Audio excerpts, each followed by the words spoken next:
Haleluja, spet je ponedeljek, haleluja, najboljši dan v tednu, haleluja.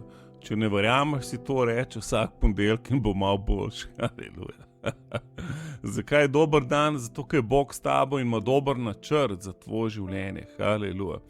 In upam, da uživate kaj v radio.spremi.si, da poslušate vsak dan krščansko glasbo, vsako polno uro besedo, podcast ali kaj iz Biblije, pregovorov in par slovenskih slavilnih pesmi, haleluja.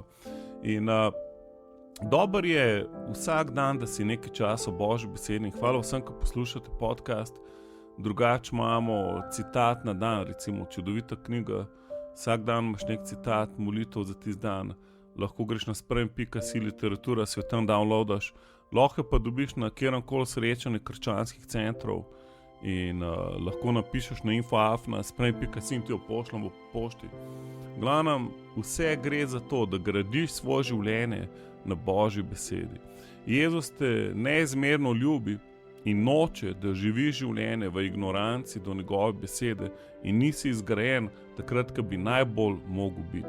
In če so časi, ko moraš trezno razmišljati, so to zdaj. Če so časi, ko ne moreš kar slepo zaupati medijem in biti voden po vplivu drugih ljudi, so to zdaj. Moraš vedeti, kaj je prav Božja beseda.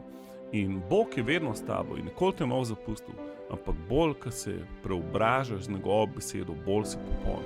V Rimljanih 12:2 prav, vršite svojo metamorfozo tako, da prenavljate svoj seveda z Božjo besedo.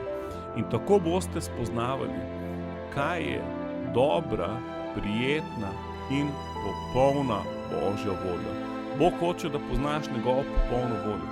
In to se zgodi tako, da je tvoj transformiran.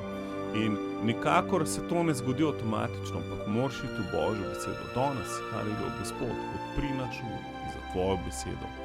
Molim, da imamo energijo, moč, strast, da odpremo tvojo besedo, jo preučujemo in postanemo delavci te besede.